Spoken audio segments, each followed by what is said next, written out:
अगर आपकी जिंदगी अचानक मुश्किलों से भर गई है, अगर सब कुछ एक एक करके हाथ से फिसलता जा रहा है, अगर आप टूट रहे हैं, तो रुकिए। हो सकता है ये आपकी सबसे बड़ी बरकत की शुरुआत हो, क्योंकि जब भगवान किसी पर कृपा करते हैं तो सबसे पहले उसे तोड़ते हैं। क्यों? जानिए इस गहरे रहस्य को।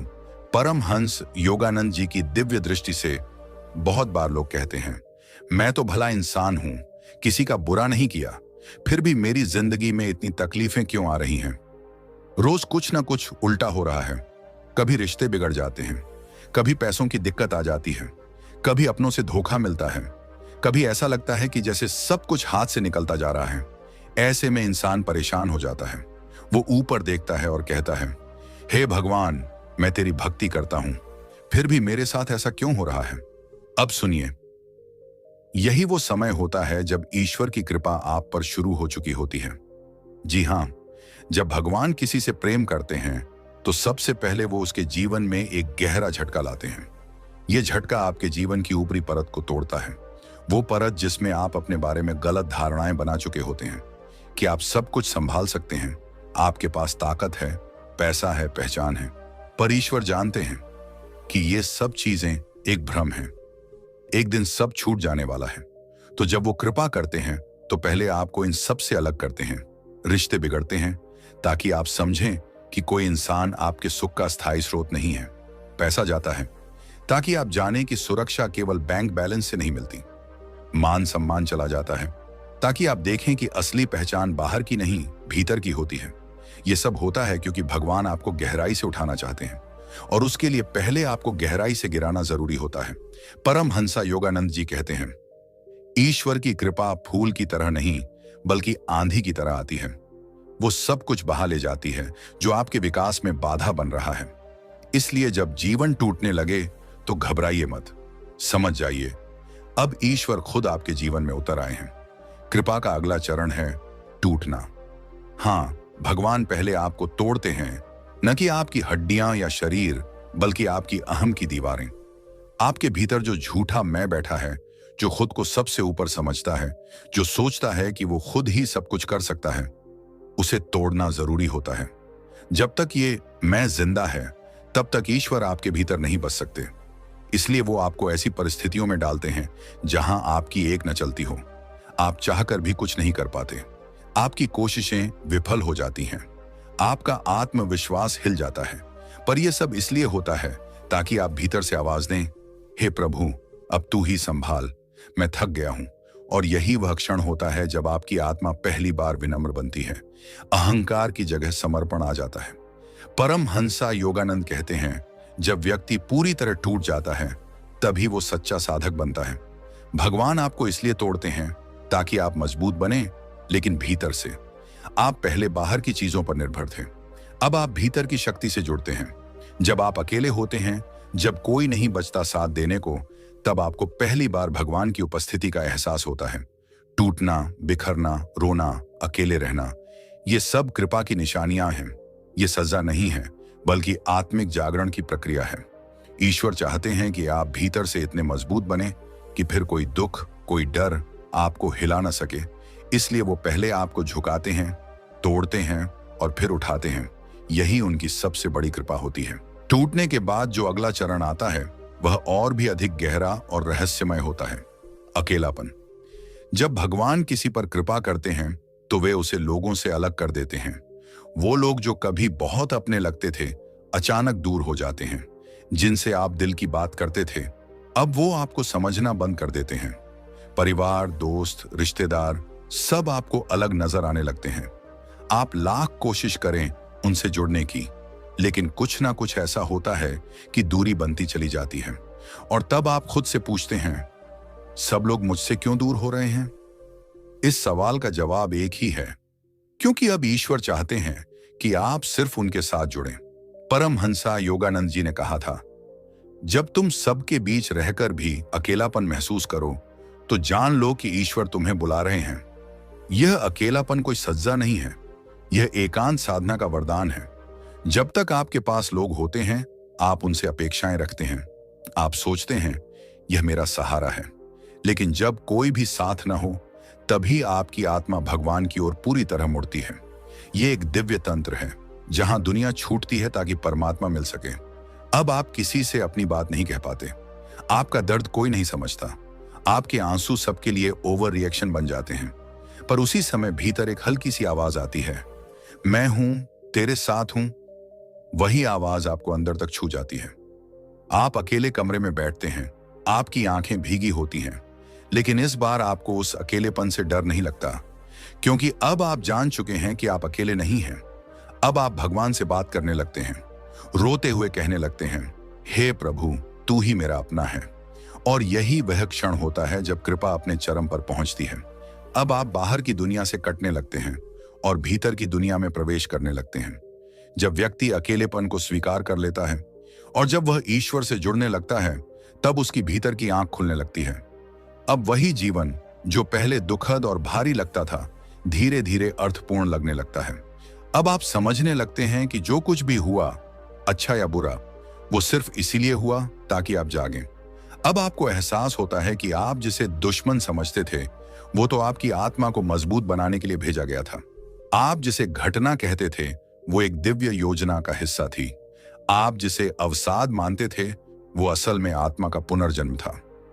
परमहंसा योगानंद कहते हैं, कृपा तब होती है जब दुख भी शिक्षक बन जाता है। अब आप दुख को कोसते नहीं, बल्कि उसे धन्यवाद कहते हैं। अब आप दुनिया से भागते नहीं, बल्कि हर स्थिति में ईश्वर की मौजूदगी देखने लगते हैं। आप किसी से शिकायत नहीं करते, बल्कि हर दिन, हर परिस्थिति में एक नई सीख खोजते हैं। आपके विचार बदलने लगते हैं। अब आप नकारात्मकता से बचने लगते हैं। अब आप बार बार मौन में जाने लगते हैं। अब आपको शांति की तलाश नहीं रहती, क्योंकि अब शांति आपके भीतर रहने लगी है। यह अवस्था वही होती है जब व्यक्ति धार्मिक नहीं, बल्कि आध्यात्मिक बन जाता है। अब मंदिर और मस्जिद से ज्यादा आपको खुद का हृदय पवित्र लगता है। आपको हर इंसान में ईश्वर नजर आने लगता है। आप नफरत की जगह करुणा से भर जाते हैं। आप बदले की जगह माफी से भरने लगते हैं। और यह सब बिना किसी किताब के, बिना किसी गुरु के, केवल भगवान की कृपा से। अब आपको समझ आता है कि आपकी आत्मा एक साधारण अस्तित्व नहीं है, बल्कि ईश्वर का ही अंश है। अब आप बाहर की दुनिया में उलझने के बजाय भीतर की दुनिया में रमने लगते हैं। अब आपके चेहरे पर वही मुस्कान होती है जो पहले किसी पूजा या त्योहार पर ही दिखती थी। क्यों? क्योंकि अब हर दिन, हर क्षण आपको लगता है, मैं भगवान के करीब हूं। जब भगवान कृपा करते हैं, तो वो सबसे पहले लोगों से आपको दूर करते हैं। अकेलापन एक संकेत है कि अब ईश्वर खुद आपको साधना सिखा रहे हैं। अकेलेपन में ही भीतर की आंख खुलती है। आप अपने दुखों को आशीर्वाद मानने लगते हैं।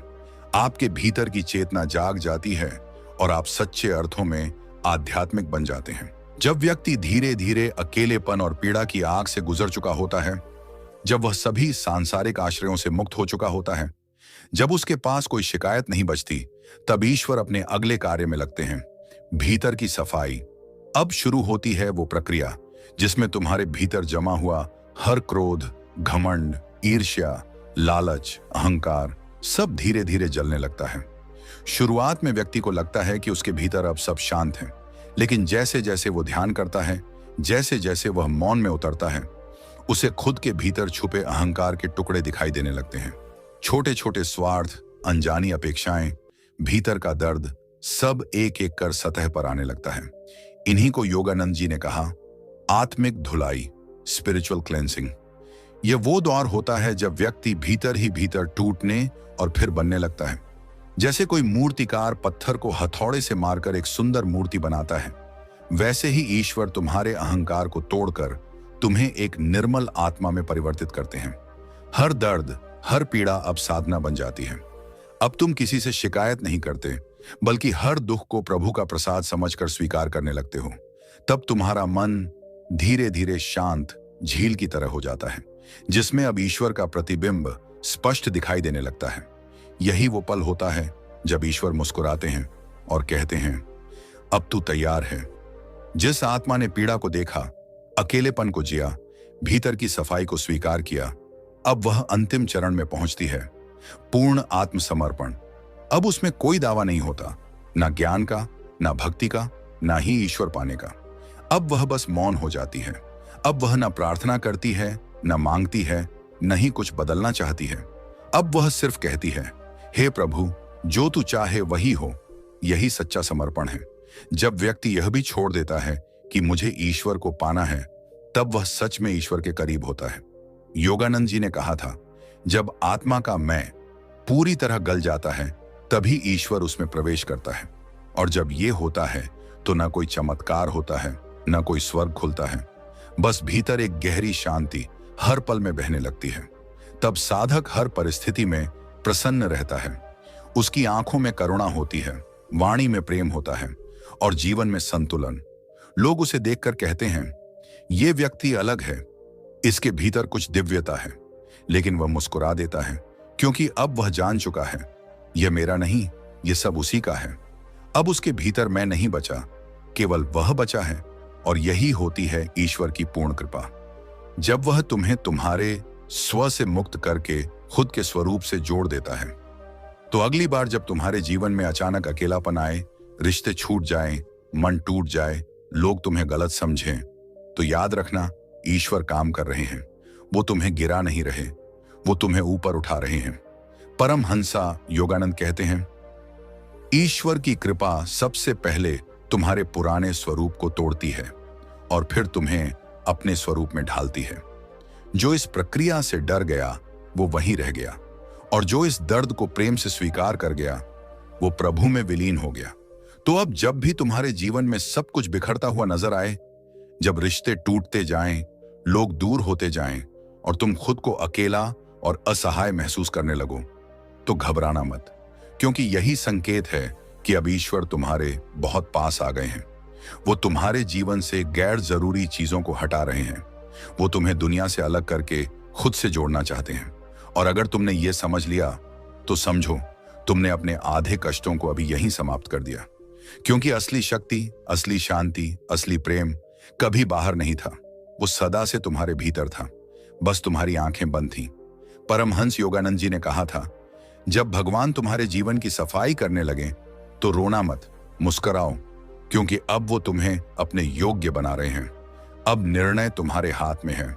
क्या तुम उस कृपा को समझ पाओगे या उसे एक सज्जा समझकर ठुकरा दोगे? यदि तुम्हारे मन में अब भी कोई प्रश्न है तो आंखें बंद करो और बस एक बार AUM का उच्चारण करो।